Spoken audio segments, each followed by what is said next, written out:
नमस्कार साथियों। चुनाव हो चुके, परिणाम भी आ चुका। परिणाम कह सकते हैं कि आम जनमानस के अनुकूल नहीं रहा। अब अगर आम जनमानस के माने भाजपा के समर्थक कहें या एनडीए के समर्थक कहें, राजग के समर्थक कहें, तो वही समझ लिया जाए। लेकिन सीधी सी बात यह है कि जो देश हित में है, लाख बुराइयों के बावजूद उसका समर्थन हमें करना था, हमने किया। शायद आपने भी किया होगा। इस चुनाव में अपेक्षित परिणाम न आने के पीछे कई कारण थे। उन कारणों में थोड़ा सा अंदर तक जाना होगा, तब शायद हमारी स्थिति साफ हो पावे। इस चुनाव में अभूतपूर्व झूठ बोले गए। इतना झूठ संभवतः अब तक किसी चुनाव में नहीं चला होगा। जैसे एक प्रतियोगिता चल रही थी कि कौन कितना झूठ बोल रहे, कितनी ज़ोर से बोल रहे। लेकिन इन सारे झूठों के मामले में सबसे बड़ी चीज़ थी जनता की स्वीकार्यता। झूठ बोले गए तो उसका जवाब भी दिया गया, लेकिन झूठ में तो लोगों को मज़ा आया, लोगों ने इसे स्वीकार किया और जवाब जो कि उचित थे, तथ्यात्मक थे, उनको नकार दिया गया। ऐसे ही झूठों में बात संविधान की उड़ाई गई कि संविधान बदल देंगे। मज़ेदार बात यह है कि यह बात उन लोगों ने कही जिन्होंने बार बार संविधान को बदला, संविधान की ऐसी तैसी की, यहाँ तक कि मूल प्रस्तावना तक बदल दी। लेकिन जनता को यह नहीं समझना था। जनता को बस इसी झूठ में झूलना पसंद आया कि वे संविधान बदल देंगे। इसी तरह महंगाई की बात, निसंदेह आज के 5 साल 10 साल की तुलना में आज महंगाई ज़्यादा है। लेकिन जब इसका तथ्यात्मक जवाब आया कि महंगाई का जो क्रम है वह पिछले अन्य सालों में यानी 10 साल के पहले क्या था और उस क्रम में महंगाई कितना बढ़ी है, तो उसका जवाब मिलता है कि उसकी तुलना में महंगाई कम बढ़ी है। दूसरा बिंदु था कि दुनिया के अन्य देशों में जितनी महंगाई बढ़ी है उसकी तुलना में हमारे देश में महंगाई कम बढ़ी है। लेकिन फिर भी लोगों को यह झूठ भी पसंद आया कि महंगाई बहुत बढ़ गई है। इसी तरह रोज़गार की बात की विडंबना ये है कि रोज़गार को नौकरी का पर्यायवाची मान लिया जाता है, कम से कम हमारे देश में। अन्यथा रोज़गार की कमी अगर आप चाहेंगे तो कहीं नहीं है। हिंदू समुदाय में रोज़गार के माने केवल नौकरी रह गया और इस समुदाय के जो पारंपरिक रोज़गार थे और आधुनिक रोज़गार भी कितने आए, उससे इन्होंने नाता नहीं जोड़ा। पारंपरिक रोज़गारों से नाता तोड़ा, नए रोज़गारों से नाता नहीं जोड़ा। तो ऐसे में नौकरी से काम कितना चल सकता है। और नौकरी का ही मतलब यहाँ होता है सरकारी नौकरी, और सरकारी नौकरी का आकर्षण वही है चोरी, सीनाजोरी, हरामखोरी। तो यह जनता के निम्न स्तर की बात है। कहने में बुरा लगता है, सुनने में और बुरा लगेगा कि अगर जनता में वास्तविक चेतना नहीं है और केवल जीने, खाने, लूटने, पाटने, किसी तरह पूंजी बनाने का भाव नहीं है, वो भी बिना मेहनत के, तो फिर रोज़गार की कमी नहीं है।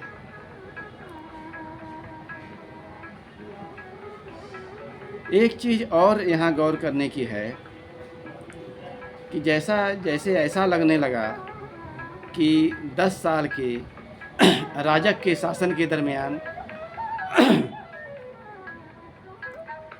काफ़ी हद तक शांति व्यवस्था थी और ऐसा लगा कि इस शांति व्यवस्था में लोगों को ऊब होने लगी। उन्हें कुछ हैरत अंगेज, कुछ रोमांचक, कुछ आगजनी, कुछ हत्या, कुछ दंगे कभी कभी ज़रूरी लगते हैं, जिससे ज़िंदगी में थोड़ा उथल पुथल मची रहे।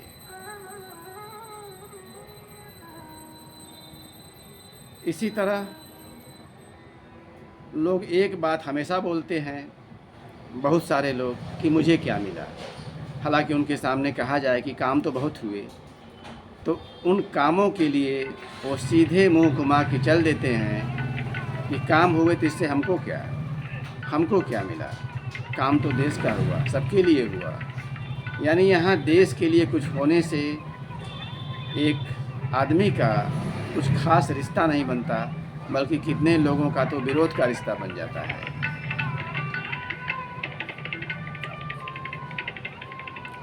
इस चुनाव में एक चीज़ और बहुत दर्दनाक कही जा सकती है कि राष्ट्रभाव हारा निजी स्वार्थों से, संकीर्ण अहंकारों से, जातिगत अहमन्यता से। राष्ट्रभाव हारा निजी स्वार्थों से, संकीर्ण अहंकारों से, जातिगत अहमन्यता से। राम मंदिर का मुद्दा बहुत बुद्धिमान लोगों ने बहुत ज़ोर शोर से कहा कि राम मंदिर का एक फ़ायदा लेना चाहते हैं, राम के नाम पर चुनाव जीतना चाहते हैं। खैर, ये कोई बहुत अच्छी बात नहीं है, लेकिन यह भी गौर करने की बात है कि कोई भी चुनाव कैसे लड़ा जाता है।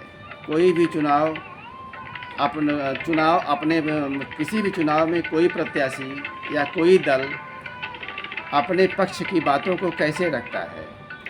अगर राम मंदिर उनके प्रयास से आया, उनके समर्पण से आया, तो उस बात को कहना गुनाह कैसे हो गया। और इससे ज़्यादा खास बात यह है कि आपके सामने विकल्प क्या थे। एक तरफ राम का नाम लेने वाले, एक तरफ राम के अस्तित्व से इनकार करने वाले, एक तरफ राम की भक्ति करने वाले, भले ही दिखावे की ही सही हो, और दूसरी तरफ राम भक्तों पर गोलियां चलाने वाले। तो आप किसे चुनेंगे? यह प्रश्न है इस देश के असंख्य समझदारों से।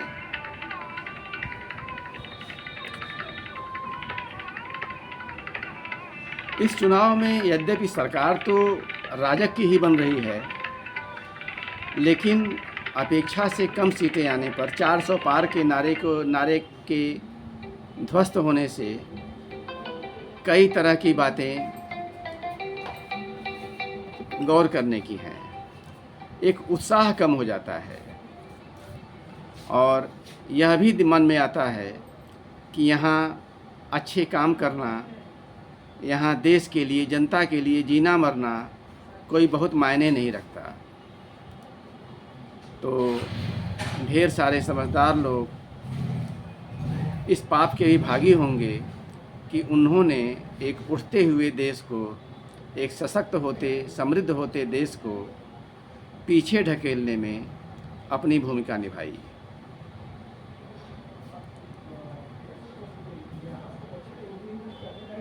और इसके साथ एक बात बहुत लोगों ने गौर नहीं की, सरकारी मशीनरी की। सरकारी मशीनरी ने जगह जगह सरकार विरोधी रुख दिखाया है। मैं वाराणसी का रहने वाला हूँ, और वाराणसी में ही चुनाव के समय जितनी बिजली कटी, उतनी इधर कुछ दिनों तक या कई सालों तक कभी नहीं कटी थी। माना कि गर्मी बहुत थी, लेकिन उसको भी प्रबंधित किया जा सकता था। और एक बहुत बड़ी बात जो हुई है, जिस पर अभी शायद लोगों की निगाह नहीं गई है, कि मतदाता सूची से ऐसे ढेर सारे लोगों का नाम गायब था जिन्होंने पिछले सारे चुनावों में वोट दिया है। यह नाम कैसे गायब हो गया? क्या यह कोई बहुत गहरी साजिश थी, क्या इसमें बहुत बड़ा खेल हुआ? यह सरकार को सोचना होगा, इसकी जांच करवानी होगी। हो सकता है कि इस चुनाव के अपेक्षित परिणाम न आने के पीछे बहुत बड़ा कारण यही रहा हो। राजग सरकार या भाजपा सरकार के को एक चीज़ का दोष निसंदेह दिया जाएगा कि इन्होंने इस जनता का चरित्र सुधारने के लिए गंभीर प्रयास नहीं किया। ऊपर ऊपर ये धर्म की बात, मंदिर की बात, नैतिकता की बात, राष्ट्र की बात करते रहे, लेकिन उन्होंने ये ध्यान नहीं दिया कि जिस देश का चरित्र मूल रूप से चौपट हो चुका हो, उसके लिए ये सारी बातें केवल कुछ दिन के फैशन की तरह रह जाती हैं। एक उफान आएगा और उस उफान के बाद फिर बैतलवा डाल पर, और यह चरित्र, यह अंदर की बात निश्चित रूप से यहाँ लंबे समय तक की गई गुलाम मानसिकता की खेती की है, जिसने हमारे में हीन भावना भरी है, जिसने हमको अपने देश से अलग किया है, अपनी सभ्यता संस्कृति से अलग किया है, और अलग ही नहीं किया है बल्कि हमारी ही नज़र में उसे उपहास का पात्र बना दिया है। इसके लिए अनिवार्यतः अंग्रेजी शिक्षा, अंग्रेजी भाषा, अंग्रेजी व्यवस्था, कुल मिला के गुलामी की भाषा और गुलामी की व्यवस्था से मुक्ति पाना बहुत ज़रूरी है, जिस क्षेत्र में बहुत कम काम हुए, जबकि यहाँ सबसे अधिक काम करने की ज़रूरत थी।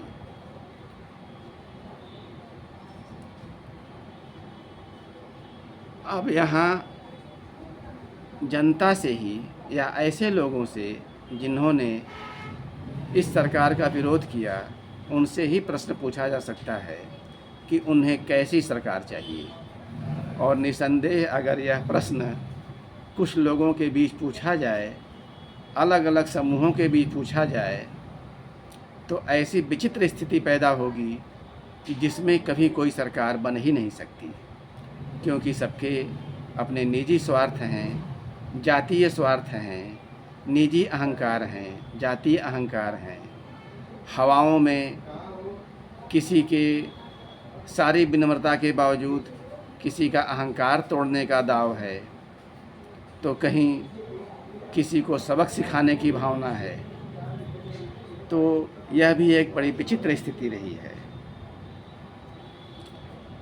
और अंत में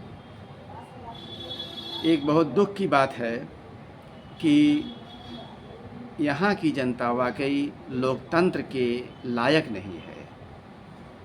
यह बात कहने में बहुत लोगों को बहुत ख़राब लग सकती है, लेकिन जिस देश की जनता देश के हित को न समझती हो, अपने आप को देश का नागरिक नहीं समझती हो, अपने जीवन को देश से पूरी तरह से आबद्ध न मानती हो, वह जनता लोकतंत्र के लायक भला कैसे हो सकती है।